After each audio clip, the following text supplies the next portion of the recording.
A paz do Senhor a todos e todas, sejam muito bem-vindos ao canal Reflexões Bíblicas. Eu sou Misael Martins, tenho o prazer de saudar a todos vocês, de darem as boas-vindas a quem está acessando o nosso canal a primeira vez. Você que gostar do nosso conteúdo, se inscreva no nosso canal também, ative o sininho para receber as notificações e compartilhe também essa mensagem com outras pessoas também que possam apreciar e aprender com o nosso conteúdo. Hoje a gente vai dar início a um novo quadro no nosso canal. A gente está trabalhando na diversificação, né, das formas de conteúdo, em como repassar o conteúdo da palavra. E hoje eu vou fazer algo um pouco diferente. A gente vai começar hoje, inaugurar hoje, que são apresentações, indicações de alguns livros sobre a Bíblia, sobre a palavra de Deus, de autores evangélicos, livros que servem para a nossa edificação, para o nosso crescimento e despertamento espiritual. E como você já deve ter olhado na capa, né? Hoje nós vamos falar um pouco sobre o livro Por que Tarda o Pleno Avivamento, do Leonard Ravenhill, tá? E é um livro muito bom, a gente vai falar um pouquinho sobre ele aqui hoje. A importância dessas leituras que a gente faz, né? A gente entende, compreende, e isso precisa ficar claro. Nós não queremos substituir a leitura da Bíblia de maneira alguma, só que existem aplicações que nós precisamos fazer e que muitas vezes nós precisamos do auxílio, né? É aquela famosa frase, não precisa reinventar a roda, né? Então existem auxílios, compreensões da palavra, pressupostos da palavra que já estão prontos, né? Que já estão estabelecidos. Então a gente pode se utilizar de algumas colocações, de alguns entendimentos da palavra, para que a gente possa formar o nosso próprio conhecimento a partir das bases que já estão postas, né? O próprio Paulo, né, quando ele foi falar à igreja de Corinto, ele diz, olha, Jesus é a pedra e eu sou o sábio arquiteto que coloquei o fundamento e cada um vê como edifica sobre ele. Então eu coloquei aqui os pressupostos da fé cristã e você vai se desenvolver a partir do que já está escrito, né? Então, os livros que nós temos, né, livros inspirados de autores que têm vida com Deus, a vida do autor também é importante a gente saber, esses livros servem para a nossa edificação, para o nosso conhecimento também. O autor Leonard Ravenhill nasceu em 1907 e faleceu em 1994, né, nasceu no Reino Unido, e ele foi um grande evangelista, um grande pastor, pregador, e o foco dos estudos dele foi história da igreja, avivamento e oração. Então esse é o foco dos estudos das obras do Leonard Ravenhill. E ele também foi um grande mentor de vários outros evangelistas do século XX, né? O século passado, conhecido como o século do Espírito Santo, uma época em que o entendimento dos dons espirituais, da atualidade dos dons espirituais foi resgatado. Então, o conhecimento da história da igreja justamente nos faz entender que entre o livro de Atos e a atualidade existem 2000 anos de história. E a gente não pode simplesmente ignorar ou fazer de conta que sempre foi tudo a mesma coisa, porque não foi. Então, doutrinas do Novo Testamento vão sendo resgatadas aos poucos. Não foram em todos os períodos da história da igreja que se tinha a compreensão de que milagres ainda existem.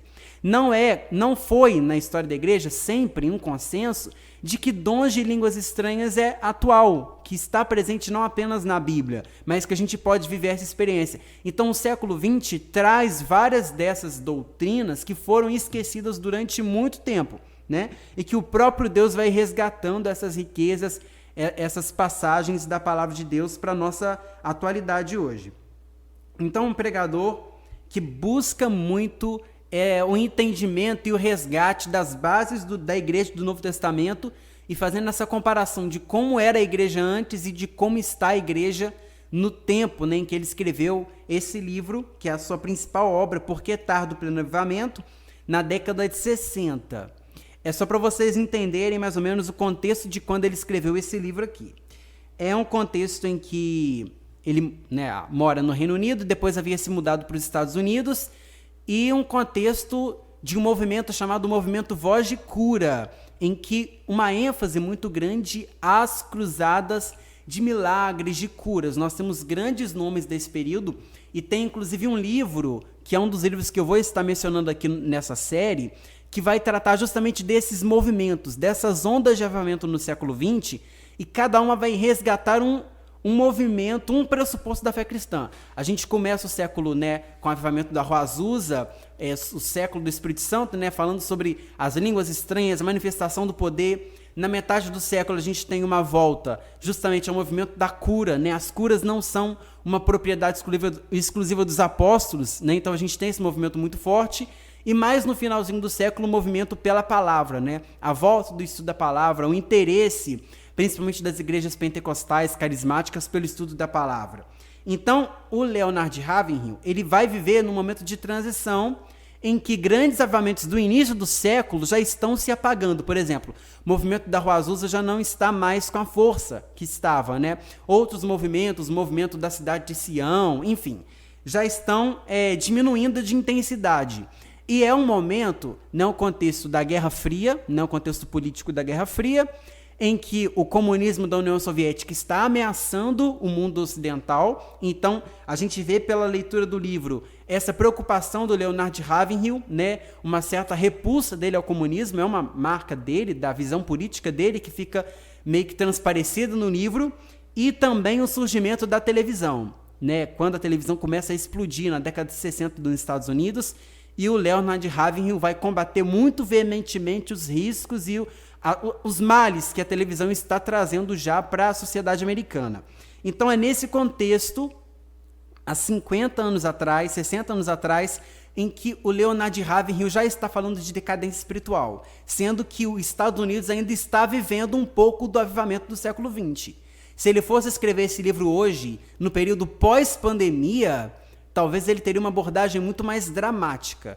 Quem lê o livro, tendo em vista que é da década de 60, de uma igreja que para nós ainda é igreja antiga, né? E já vê o autor conclamando ao arrependimento, conclamando ao retorno às bases cristãs, se fosse um livro escrito nos dias de hoje, com certeza seria uma abordagem muito mais profunda, muito mais séria e dramática. Então a mensagem desse livro, ele justamente tenta resgatar esse vocabulário, o avivamento, né? Não é um livro teológico, não é um livro que vai abordar de conceito, não é isso. É um livro muito prático, que vai abordar a vida prática, né? Vai fugir um pouco de discussão teológica, vai fugir um pouco dessa questão que fica muito na teoria e acaba não transcendendo para a prática. Ele foge disso. Uma mensagem muito simples, uma linguagem muito simples, muito objetiva, e um choque de realidade, né? O Leonard Ravenhill, ele tem esse domínio, né? Ele tem um ministério muito vasto. Quando ele escreve o livro, ele já tem mais de 30 anos de ministério, então ele tem propriedade para escrever o que ele está falando aqui. Então, ele fala de forma a lançar mesmo em rosto a realidade, né? Ele não está tapeando, ele não está dando voltas. A ideia é justamente mostrar a realidade nua e crua da situação da igreja. Ele não está aqui só porque é pastor, tem título, é renomado, que eu não posso falar, que eu não posso criticar, que eu não posso expor as deficiências e a decadência. Então, o Leonard Ravenhill, ele vai justamente expor a hipocrisia da igreja da sua época. Não é uma igreja que preocupa com títulos, preocupa com conhecimento teológico, mas que não tem unção.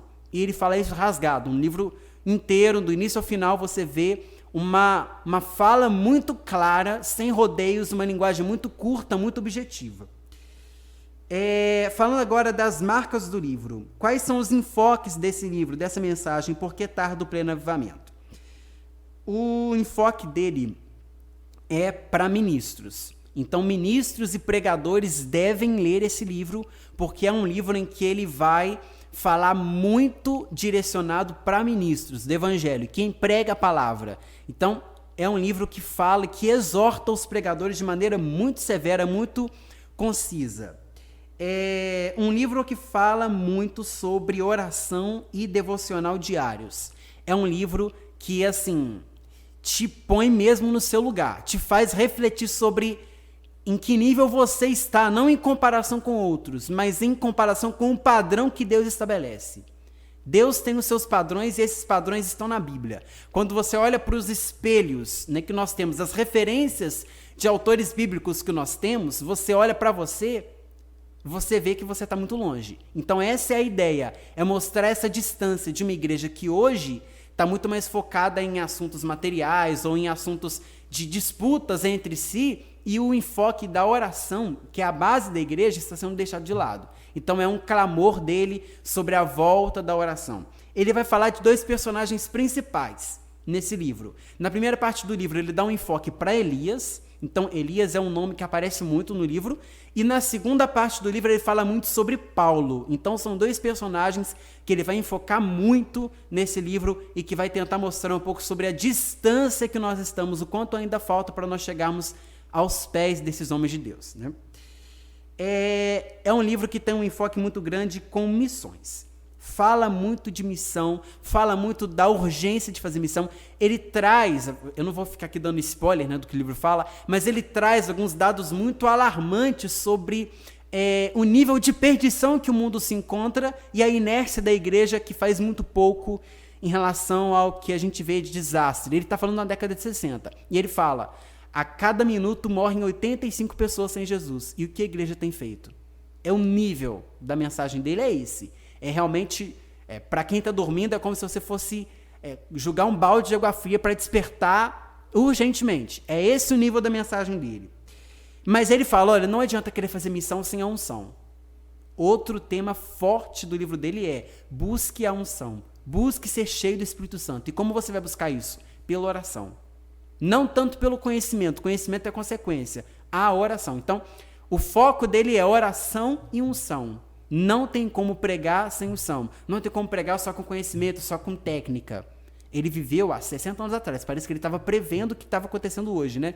Talvez se ele estivesse vivendo hoje, ele não teria nem força para escrever, de tanta dificuldade que a gente tem visto no meio evangélico. Continuando, ele fala muito sobre identidade cristã. Quando ele vai falar de Paulo, ele fala, olha, o quanto você se parece com Jesus. Porque Paulo fala, né, sede meus imitadores como eu sou de Cristo. Que propriedade Paulo tinha para falar, olha, se você não consegue imitar Cristo, imita a mim, eu sou a cópia perfeita. Então ele vai começar a dissecar sobre isso e mostrar o que a gente tem que fazer. Não é um livro apenas que lança em rosto a sua debilidade espiritual, mas é um livro que fala, você tem que fazer isso. É um livro que aponta um caminho de reconversão. É um livro que fala sobre batalha espiritual, embora fale pouco sobre batalha espiritual, mas cita, inclusive, falando de identidade cristã, né? Se você não parece com Cristo, você não vai ter autoridade sobre os demônios, né? Cita o exemplo dos filhos de Seva. Ele vai falar um pouco sobre a união. Então ele pega todos esses temas: oração, unção, missões, identidade cristã e batalha espiritual. Parecem temas desconexos. Ele junta tudo e fala, juntando isso tudo você tem avivamento. Então ele traça um paralelo da igreja, ele pega um raio-x da igreja e fala, olha o estado da igreja hoje, olha o padrão da igreja no Antigo Testamento e olha o que a gente tem que fazer para poder seguir. Os pontos principais que a gente tem que rever. E ele faz um apanhado, por exemplo, ele está falando de oração. No final da dissertação dele, ele pega trechos e frases de avivalistas, inclusive de trechos bíblicos também, mas de autores que falam daquele tema e colocam ali alguns trechos. Então é uma marca dele, ele não está falando sozinho. Para dar um embasamento e um respaldo para o que ele fala, ele se utiliza de vários autores renomados também, homens de Deus, para poder dar uma ênfase para o que ele está falando. E concluindo, é um livro muito dramático. A linguagem do livro parece ser muito extrema. Aliás, é extrema, mas é um extremo realista. Ele não está fazendo show, ele não está fazendo chilique, não é isso. Mas é uma linguagem dramática para a gente não ficar no comodismo, né? Ele está mostrando isso. A igreja está no comodismo sem poder. A gente está se vangloriando demais. A gente meio que se sente muito, sendo que tem pouco em relação ao que a gente pensa que tem. É isso. As nossas aparências nos enganam. É isso que ele está dizendo no livro. É um livro para a gente que tem pelo menos um pouquinho de maturidade espiritual, né? Não tem como. É um livro que realmente vai te colocar dentro da sua realidade. Quem você realmente é. Você, quando prega, você pode aparentar ser o que você não é. Mas, gente de Deus, em oração, como que você vai colocar máscaras para orar? Não tem como. Deus te conhece. Então é isso que ele está querendo dizer. Está mostrando a sua realidade. Se dispa, sai um pouco dessa ideia de que você tem que se apresentar como tal. Quem você realmente é. Sendo ministro, sendo membro, sendo novo convertido. E, por fim, é um livro que, querendo ou não, eu quando li ele, me senti extremamente incapaz e muito humilhado, né, no sentido bom da palavra, assim. O que eu faço agora? É um livro que não serve apenas para te jogar para baixo, mas é para te jogar para frente. A partir da leitura desse livro, Porque Tardo o Pleno Avivamento, é para colocar nos nossos ombros a responsabilidade que às vezes a gente quer colocar só sobre os ombros do pastor. Parece que o pastor é o único responsável por fazer tudo. A igreja tem que ser cheia de Espírito Santo por causa do pastor. A igreja é boa por causa do pastor, mas nem sempre. Existe um grau de responsabilidade sobre a igreja como todo. E qual é a minha parte nesse processo? O que eu estou fazendo para contribuir para que a minha igreja não seja o que é? É muito fácil eu julgar e falar, a igreja não é o que era antigamente. Mas o que eu estou fazendo para renovar a igreja e fazer com que a igreja se pareça, com que a igreja volte às origens? Não adianta só eu apontar o dedo e julgar os culpados. Eu tenho que fazer a minha parte e falar, eu quero que a igreja volte. E começando por mim. Então, quando ele fala de avivamento, ele não está falando só em escala mundial. Ele começa falando da igreja a nível global, mas ele vai afunilando até chegar no indivíduo. O que eu faço? Qual é a minha parte nesse processo para que esse processo vai se desencadeando? Eu vou influenciando outras pessoas a partir do que eu faço. O que vai acontecer por fora será reflexo do que eu vivo por dentro. Então essa é a mensagem. Ele começa num contexto geral da igreja e ele vai afunilando para chegar lá em Paulo no final falando, você realmente se parece com Cristo? Você realmente é conhecido no inferno? Então assim, você tem autoridade? E como buscar essa autoridade? Pela oração. Então é um livro muito forte. Todo mundo, todo crente tem que ler, tem que buscar e a partir dessa leitura buscar de Deus estratégias para não continuar da forma que está, né? Então é mais ou menos a apresentação desse livro. Não sei se eu consegui ser muito claro, que eu li esse livro recentemente, então as coisas estão muito frescas ainda na minha memória e eu espero que tenha ficado claro para você um pouco a mensagem desse livro. Vou deixar na descrição, nos comentários, o link, né? Porque a ideia não é só falar do livro, é fazer com que vocês leiam o livro, tenham contato com o livro e que vocês também depois repassem para mim a impressão que você teve a partir da leitura, né? O que você achou e como que você vai aplicar isso na sua vida, né? É uma forma de você se voltar a Deus, né? São livros que nos indicam portas de reconciliação, de recomeço, de reconstrução. Amém? Então essa é a mensagem que eu tenho para vocês hoje, tá? Espero que vocês tenham gostado e que Deus abençoe a todos. Até uma próxima oportunidade, se o Senhor nos permitir.